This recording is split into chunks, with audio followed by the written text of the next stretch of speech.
फारूक पर उमर कैबिनेट मंत्री जावेद अहमद राणा ने बयान दिया है। मुख्यधारा की राजनीति में मीरवाइज आए, ऐसा वो कहते हैं। राजनीति में आए तो मैं उनका स्वागत करूंगा। और जावेद राणा ये कहते हैं कि राजनीति में आने का ये सही वक्त है। और इसी तरह के कयास लगाए जा रहे हैं। बीते कुछ महीनों से मीरवाइज उमर फारूक के बयानों को देखा जाए, अगर उनकी प्रतिक्रियाओं को देखा जाए, जिस तरह के रिएक्शंस वो दे रहे हैं, जिस तरह के मुद्दों पर अपनी आवाज बुलंद कर रहे हैं, वो तमाम चीजें इशारा करती हैं कि शायद मेन स्ट्रीम पॉलिटिक्स से मीरवाइज उमर फारूक अब खुद को एसोसिएट करना चाहते हैं। और इसी तरह की प्रतिक्रिया कैबिनेट मंत्री जावेद अहमद राणा की भी सामने आई है।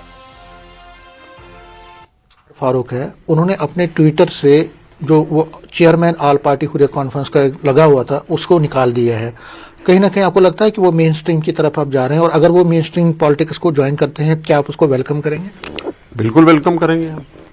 हम तो तमाम लोगों को ये हमेशा कहते रहे हैं, जो लोग दूसरे रास्ते पे चले यहाँ, और यहाँ जम्मू कश्मीर की तबाही हुई, और जिसकी सज़ा जो है, नाकर्दा गुनाहों की सज़ा जम्मू कश्मीर के लोग भुगत रहे हैं। मैं कहूँगा ये बहुत ही अप्रोप्रिएट और मुनासिब वक्त है।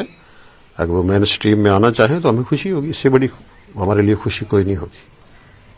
क्योंकि सेपरेटिज्म का उनको भी आपको लगता है कि अब एहसास हो गया है कि अगर मेन स्ट्रीम से होना चाहिए, अगर नहीं हुआ तो होना चाहिए।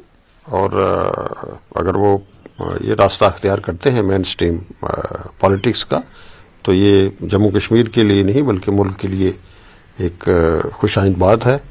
और मैं भी देश की लीडरशिप को ये रिक्वेस्ट करूंगा कि जो आए दिन आप देख रहे हैं, जैसे कल यहाँ आपने देखा नेशनल मीडियाज में कुछ गिरजाघरों के बाहर जो हैं वो कुछ लोग जो हैं वो प्रोटेस्ट कर रहे हैं और एक मजहबी रंग दे रहे हैं, उन पे भी कंट्रोल करना चाहिए।